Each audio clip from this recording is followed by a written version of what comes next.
Alright, magandang hapon po sa inyong lahat mga kababayan, Batang Maynila to. It's madalian lang. Pag-usapan natin mga kababayan, itong latest survey. Survey ito ng Political Economic Elemental Researchers and Strategists. Ayan mga kababayan. Itong maganda tong ginawa nilang survey kasi lahat po isinama nila. Lahat po ng mga kandidato sa pagka-senator na meron po silang listahan. Hindi lang po yung katulad ng ginagawa ng iba na mamimili sila ng gusto nila tapos ayun ay papipili dun sa mga tao, sa mga respondents. Dito mga kababayan lahat. Kasi dati naman, hindi pa naman natin alam kung sino yung mga tatakbo. Ngayon, alam na natin kung sino yung mga tatakbo. So ito, complete list mga kababayan at meron nga po silang inilabas na resulta. Ayan mga kababayan, actually yan, no? Andyan po lahat, pati na rin yung pati na rin itong party list representative, meron na rin silang lumabas na rankings mga kababayan dito sa kanilang bagong survey. Pero bago yan mga kababayan, meron lang akong nakitang survey na parang kumbaga dumating sa aking tawag doon, pansin mga kababayan. Ito pong ito, pakita ko sa inyo. Yan mga kababayan. Alright. So, teka. Hindi ka mapakita yung iba. So, ito mga kababayan, ito yung survey na pinost ng isang Iskonyan. Ayan mga kababayan. At dito sa resulta, ito raw ay bagong survey. Ang pangalan ng bagong survey, Big Blogger. So may bagong survey daw na lumabas. Ang nag-survey, Big Blogger. Di ba merong Big Brother? Ito naman. Survey ng Big Blogger. Sa pangalan pa lang, alam mo na nabogus eh. Pangalan pa lang, nanggagaya na eh. So, bogus eh. Alatang peke eh. Ito mga kababayan, tingnan ninyo. Ayan o. Basahin ko. Yorme Isko, number 1 sa bagong survey. Survey ng Big Blogger. Gumawa kaya ako ng sarili kong survey. Ano kaya magagawa ko? Wag Big Blogger. Pangit eh. Alatang nanggagaya ka. So, gumawa itong troll na ito. Hindi ko alam kung troll o hindi ko naman nakita. Basta nakita ko lang to sa aming GC. May nag-send na may ito nga number 1 nga raw. Yan mga kababayan, no? Yung yellow, nakikita niyo yung yellow. So number 1 daw, etong si Yorme Isko Moreno sa survey ng Big Blogger. Pasensya na kayo, inuulit-ulit ko. Natatawa kasi ako dun sa pangalan ng survey, Big Blogger eh. Ngayon ito. Ito yung mga matindi mga kababayan. Tingnan nyo kung paano nila yung utak ng mga tao, paano nila binibilog. Kung paano nila mindset ba tawag doon? Masyado nilang bini-brainwash ba tawag doon? Hindi, yung mindset nila. At ito mga kababayan yung resulta, matindi Ang nanguna raw sa survey mga kababayan ay si Isko Moreno na may 83.9%. 83.9, grabe. Sobrang taas no? Sobrang taas mga kababayan. 83.9%. Ang ibig sabihin ng mga kababayan sa 100 na kinausap nila, 84. 84 ang nagsabi na si Isko iboboto nila. So yung natitira na lang 16. Doon sa 100. Sabi ni Big Blogger, 84%. At ang si Sam Versosa, lumalakas ngayon ito Yun lang ang naririnig ko sa social media. Malakas talaga social media kasi ang jowa mo ba naman si ano pangalan nun? Asawa niya? Rian Ramos, artista eh. Iba talaga pagdating pag artista ang kapartner mo. So si Sam Versosa daw, 6.1%. 6.1%. So from Cisco 83, sabihin na natin 84, si Sam Versosa 6%. So ang layo ng diferensya. Sabi ni Big Vlogger. Tapos si Hani Lacuna, ito matindi mga kababayan, kaya ito sabi ko sa inyo, bogus tong bogus itong survey na to eh. Si Hani Lacuna mga kababayan, sabi na itong Big Vlogger na to, itong bogus na nagpa-survey na ito, 2%. 2% mga kababayan sa 100 tinanong, hindi ko alam kung ilan tinanong nila, baka 5 lang. At mga mga taganong pa sa sa kampo nila, pero mo 2%. Sabi ko, hindi ka pa naman paniwala itong kalokohan na to. Anong klaseng survey ito, 2% si Hani Lacuna? Incumbent mayor ka? Tapos 2%. Ito matindi pa mga kababayan, mo kalokohan na ito ni Big Vlogger. Siraulong nagpa-survey na Big Vlogger na to. Yung undecided, yung hindi pa nakakapag-decide, yung pag tinanong mo, sino gusto mo? Mayor ng Maynila, Isko, Sam Versosa, Hani Lacuna. Yung mga sumasagot ng, hindi pa po kami decided, hindi pa namin alam kung sino, namimili pa kami. Siguro sa na lang, sa araw na lang ng botohan, yung magdi-decide na kami. So yung undecided, 8.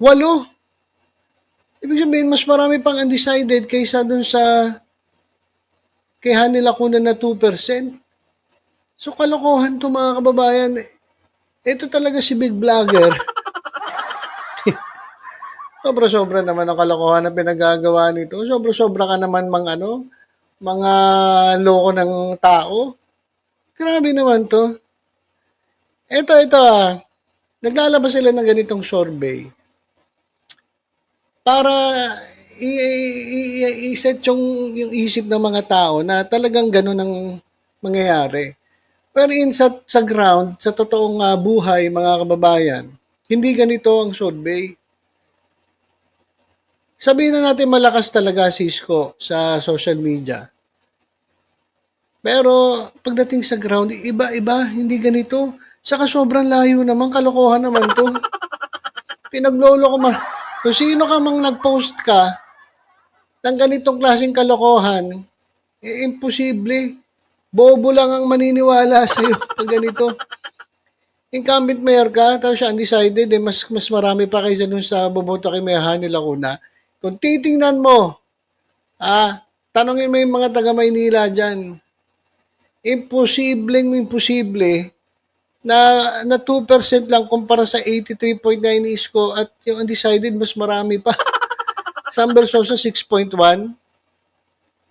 So itong survey na to, kalokohan to. Sino ka man, Big Vlogger ka, tigilan mo yung kalokohan mo. Grabe ka naman sip-sip at nag-imbento ka ng nag-imbento ka pa ng survey na survey ni Big Vlogger.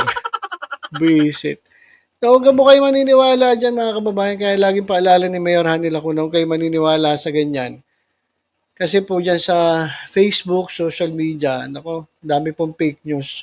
Huwag kayong basta-basta maniniwala dyan. Tingnan na lang natin sa darating na botohan. Kasi kita-kita naman natin ang dami talagang sumusuporta kay Mayor Hani Lacuna. Kaya huwag kayo maniniwala dyan sa fake news fake news na survey ni Big Vlogger. Walang talaga ito, mga troll na ito. Ayan, malapit na. Sisweldo na naman kayo mga troll. 11-11, 11-11 pala ngayon. Shopee dyan. So, kasi 11-15, sisweldo na naman tong troll na to. At sigurado maglalabas na naman ito ng survey. Palalabasin. Ba't di mo pa ginawang 100? Hindi, naalala ko tuloy, Big Vlogger. Big Vlogger, maglalabas ka rin naman ng ganito katinding survey, ba't di mo pa ginawang 100 tas 0 lahat yung kalaban? Pinagloloko mo ang mga tao eh. Pinagloloko mo taong bayan eh. Pinagloloko mo mga batang Maynila eh. Kalokohan yung survey na yan. Big vlogger. Hindi pa ginawang zero. Para kang yung tape incorporated. Para kahit bulaga, laging panalo sa survey. Pero yung totoo naman, hindi naman. At tingnan mo nga, hindi pa ginawang zero si Hani Lacuna. Nahiya ka pa, naglagay ka pa ng 2%. Sana pati si Versosa, tinanggalan mo na rin, ginawa mo na rin zero. At 100 yung kalaban. So, sisip-sip ka rin eh. Hindi yung panilubos-lubos. Okay. So, yan po. Okay, maniniwala dyan sa mga survey na sa Manila. Marami pong trolls na nagpapasurvey. Eh, hindi natin alam kung yan mga bayaran. Alam nyo na. Ay, pinagtataka ko. Kala ko ba malakas? Bakit may mga ganyan lumalabas sa survey-survey pa? Si Mayor Hani Lacuna nga, incumbent. Di naman nagpapasurvey eh. Hindi naman yan kasi ang totoo mangyayari sa eleksyon eh. Oh. Saka masyado naman malayo. Tayo naniniwala tayo sa survey, pero wag naman yung ganyang obvious na lokohan. Grabe naman. Katulad na ito. Ito pong Pierce. Naglabas sila ng survey sa mga senators. Ayan mga kababayan. Oh, ito po yung kanilang listahan ng mga top umpisa natin hanggang top 12. At dito makikita natin ang number 1 talaga. Ito matindi mga kababayan, si Erwin Tulfo talaga na mga humahataw sa pagiging number 1.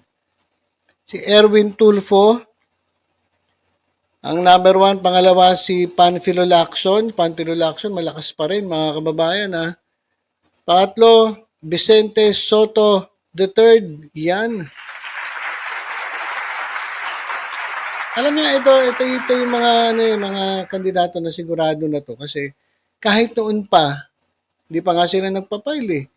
Lagi silang pasok sa top 12. Talagang ito na talaga yung malalakas at malamang sure win ito pagdating ng 2025 midterm election. Sigurado ako, sure win na ito.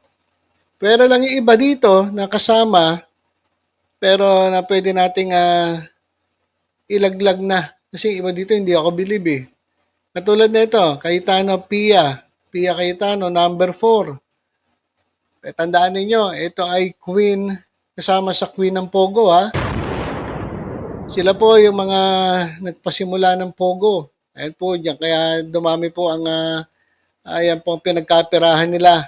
Simula po yan nung pag-opo ni dating Pangulong Rodrigo Duterte. Yan sila po. Isa po yan sa Pogo Queen. Na, ewan ko lang meron ba nakikita kayong accomplishment ito si Pia Cayetano? Yung kapatid niya na isang Cayetano na nangaaway, walang pakialam, babae, lalaki, bakla, tomboy, basta siya, awayin niya kahit sino. Kaya wala kang bilib sa Cayetano, pasensya na po kayo Tulfo, Ben Tulfo. Number 1, 2, 3, 4, 5. Number 6, Doc Willie Ong, yun Si Doc Willie Ong, mga kababayan, kahit dati pa man, sinuporta natin yan. Tumakbong Vice President, sinuporta natin yan. Kahit yung iba, tinulongges si Doc Willie Ong. Ang nangyari kasi dati mga kababayan, si Doc Willie Ong ang running mate ni Isko. Pero nung kumampi, etong mga DD shit dito sa kampo ni Isko, naglagay sila ng vice presidente. Nilagay nila Sara Duterte. So, imbis na kay Doc Willie napunta yung boto, nalipat kay Sara Duterte. So parang nakakuha na sila ng iba-vlog nila, susuportahan nila, at nagkaroon pa sila ng pagkakataon na agawan ng boto si Doc Willie. Pero ngayon, kampi-kampi kayo kung ano-ano sinasabi niya kay Doc Willie. Pero dati, halos natanggal ang boto ni Doc Willie dahil inilipat nila kay Sara Duterte. Kumbaga, di ba? Pumunta pa nga sila ng Mindanao, iniwan si Doc Willie dito. Tignan nyo. So, na-traitor si Doc Willie doon. Pero ako sa kabila nun, si Doc Willie pa rin sinuportahan ko. Hindi ko talaga sinuportahan yung Duterte. Kasi, hindi ko gusto yung ganun yung nangyari. Kaya, Doc Willie yan, okay yan mga kababayan. Sana lang tuluyan ang gumaling si Doc Willie no? Sana magtuloy-tuloy at maganda naman, nakita ko naman yung recovery niya, grabe. It's a miracle talaga. Wala talaga imposible sa Diyos eh.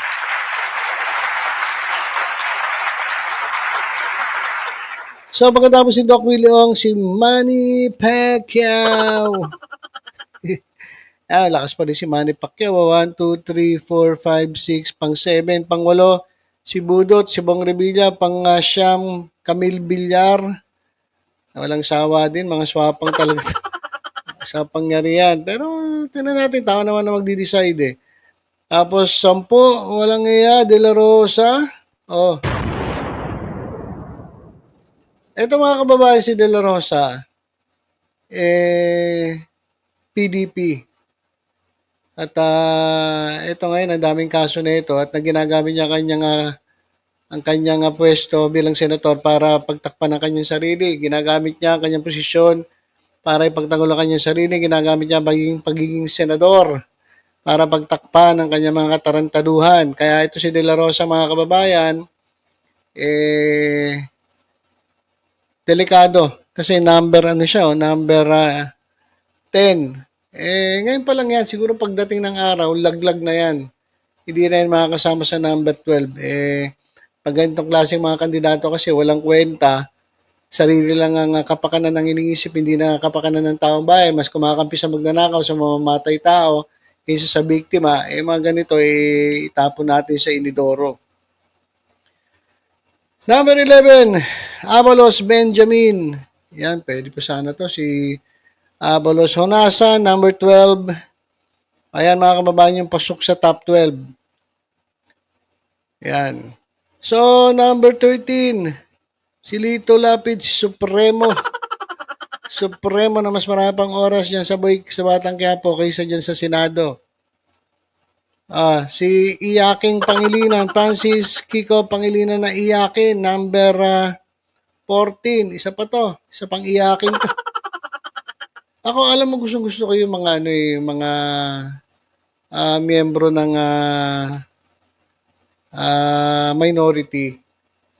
Kasi sila po yung nagiging check and balance Sila yung nag-check and balance para magkaroon ng balance sa ating gobyerno. Hindi naman pwedeng kampi ka lagi sa admin. Hindi ka naman pwedeng kontra ka ng kontra. Merong ganung extreme eh. Maganda yung minority para may sisita dun sa mga mali ng admin. At kung tama naman, palakpakan. Parang Batang Maynila, toits lang yan eh. Hindi tayo panatiko. Kaya lang, kung ito si Kiko Pangilinan lang, wag na lang. Pasensya na po kayo sa mga dilawan ha. Ito kasi iyakin to eh. Pati yung asawa niya iyakin din eh. Artista, mga politiko, tapos pag sinita, pag may nakitang mali, hindi mo pwedeng sitahin kasi magpapile agad ng libel. Pag ganyan, huwag ka na pumasok sa politika, huwag ka na mag-artista, wala ka naman pala kwenta eh. Anong gusto mo sasabihin lang sa'yo? Puro kabutihan, puro papalakpakan ka lang, puro tama. Kapag yung mga maliin mo, hindi papansinin, pag pinansin, magkasampa ka ng kaso. Visit ka. Huwag ka nang magkandidato, huwag ka nang magpolitika, huwag ka nang mag-artista. Punta kayo sa bundok, walang papansin sa inyo. Hindi pwede yun. Gusto nyo mabuti lang i-report sa inyo? Dapat kayo, pakamatay kayo. Pakamatay. Dapat mag-isanto kayo para kulang na lang i-canonize ka ni Pope, at yung mag-isanto ka. Pero huwag kayong magpapakalinis, akala niya napakalinisin nyo. Tapos yung mga pupunta sa inyo, kakasuhan ninyo, tigilan nyo na yan. Huwag na kayong mag-artista, huwag na kayong magpolitiko, iyakin pala kayo eh. Diba? Pero mo konting iiyak ka, magsasampa ka ng kaso. Public figure ka. Raulo pala to eh. Amy Marcos. Ito, isa pa rin to. Tanggal na to. Tanggal na to. Kanino kasi wala rin silang pinindigan to eh. Imbis na supportahan yung kapatid, ewan ko, ba't mas kumakampi pa doon sa kalaban? Siguro, kilala niya yung kapatid niya, kaya hindi niya kayang supportahan. Pwedeng ganon, di ba? Kasi hindi naman natin nakikita, hindi naman natin nakakasama. Siguro may nakikita si Senator Amy Marcos na hindi talaga maganda sa kapatid niya. Kaya panay ang kontra. Di ba? Ano ba talaga? Ma'am Amy Marcos, adik ba talaga? Kasi yun ang binibintang eh. Oh, addictus ba talaga? Sabi, hindi naman daw eh. O, yan si Amy Marcos. So, sumunod na mga kababayan, ito, laglag na to mga to. Naku, si Bam Aquino, hindi sama, si Binay. Sino pa ba? Ito pa yung mga sumunod. Christopher Bongo, laglag, oh. Laglag ka ngayon. Ah, ito si Christopher Bongo, laglag. Malasakit, ah. Malasakit mo mukha mo. Tanggal po, hindi po pasok sa top 12 si Christopher Bongo. Magaling lang naman to sa ano eh, sa selfie. Ah, Willie Revillame. Ito, hindi man natin asahan mananalo to eh. Tolentino, ayan, tanggalin din yan. Mga sip-sip, mga ano tawag dito? Mga balimbeng. Tanggalin na yan. Ang dami, alam nyo, ang dami pong mga ano, ang dami pong mga magagaling po na pwede natin mapili. Ito, babasahin ko hanggang dito sa ano ah. Ang dami oh. Oh, sumunod si Singson. Tapos Philip Salvador, huwag ka na. Ang mangyayari sa bansa natin. Gusto mag-senator, hindi ka nga nagkonsihal. Barangay nga, hindi ka nga nakagawa ng kahit isang ano, tawag doon, ordinansa sa barangay, tapos gusto mo mag-senator. Nakadikit ka lang kay Bongo yan. Sige, magkasama kayo, tanggal, yan. Oh, sino pa ba dito? Oh, si Marco Beta, tanggal din. Oh, si Bosita. Ito si Bosita, sayang, no? Pero sana makahabol. Casino, Teodoro, Bondok, ito singer. Kakantahan laki ng kakantahan ito sa Senado, si Jimmy Bondok. Castro, Franz Castro. Ay, ako hindi rin ako fan ni Franz Castro eh, sa totoo lang. Bagamat, sinisita niya mga Duterte, pero hindi, pasensya na, hindi ako fan ni Franz Castro. Kerubin, Kibuloy.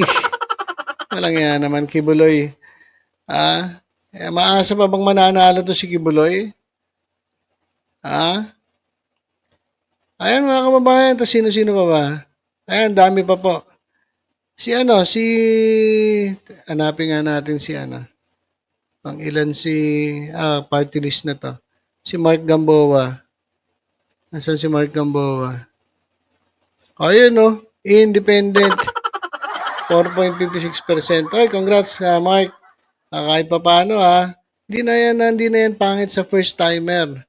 At sa hindi kilala, makikilala ka rin pagtagal. Pag hindi na uso politika, hindi, joke lang. Joke lang, Mark. Kamusta ka na? Okay, so, yun lang mga kababayan. Itong mga party list, huwag na natin pag-usapan to.